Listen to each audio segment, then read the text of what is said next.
Well, Robert, you saddled up the second favourite for the Australian Guineas on Saturday, Mosheen. How'd she come through her second up run? Came through the run really well, Edward, and we thought on the day, the way she was post-race, that she was probably a little bit further off peak fitness than she needed to be, so I think there was good benefit to be taken out of that run, and she's pleased us since. She's had a couple of solid head-outs since then, and she's worked well, and she's coped with it well, so I think she goes into Saturday's race fitter and probably near her peak. And her form's looking pretty good, given that she beat That's the One and lost to Shopaholic, who came out and won the Angus Armanask on Saturday. Yeah, that's right. Both those form lines are the best lines going into this race. Her win at Caulfield first up in front of That's the One was good, and then gave Shopaholic 3.5 kilos and got touched off by it, and she franked the form on Saturday. So, yeah, the form line's strong. And you feel that she's ready to step up to the 1600?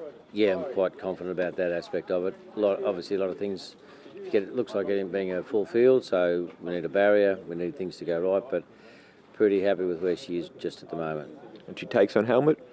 Yeah, he's got a lift from where he was first up, and he can, but there's no gimmies at this level, so you're going to have stiff competition from the likes of Helmet and the Alderson horse as well.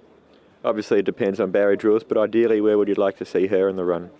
Look, if she draws a good gate, she'd never be far away. I'd say she'd be right on top of the speed. She'd be first four.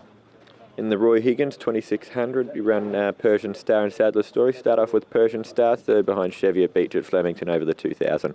Yeah, they both ran in the same race that day. She was fitter, but she was probably coming back from a 2600 of the Werribee Cup. She was probably a little bit one-paced. The 2600 suits her better. But Sadler's Story is improving in fitness all the time, and I can see him performing better than he did last time. So there's not a lot between those two horses. And with Sadler's Story, this is the first time this campaign anyway that he really gets to a suitable trip. Correct. His best form is at this trip, and he's had the lead-up races and the conditioning now, so I do think he'll improve. He ran in this race last year, headed towards the Adelaide Cup. Is that the aim this time around again? Both horses are in the Adelaide Cup, which is obviously only 9 days later, so depending how they perform and pull up, they might both head there. And we also see on Saturday Black and Bent resume. Yeah, he's back. He's had a few trials on the flat. He has a jumps trial this week.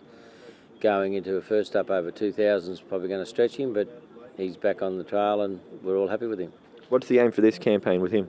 Look, there's a number of set weight and penalty races. Obviously, that's the way to go with him. He's weighted out of the handicap, so he probably resumes in the Galleywood at Warrnambool and goes through the Lachelle, those other set weight and penalty races, as he did last year. Late last year, you touted perhaps some international prospects, Japan and England. Why did you decide to go with the local campaign? Well, Japan that was an invitation race where they covered all your expenses in the past. That's not the case anymore, so you pay your own way. Very costly exercise, and the quarantine is fairly strict coming out of it, so take a long time getting back. Going to England for one, maybe two races, putting all your eggs in one basket, a lot of things have got to go right, and we ended up sort of deciding against that. Thought it was, he's here, it's his home environment, and there's good money in the local jump scene, so on balance we thought it was the safer way to go. Is that a possibility for the future though? Yeah, certainly. I think the connections would like that to be the case, but there's a lot of things to take into consideration. You start carting horses halfway around the world, and a lot of things have got to fall into place, particularly when you're aiming at one race. So, and as I said, we've got good options here.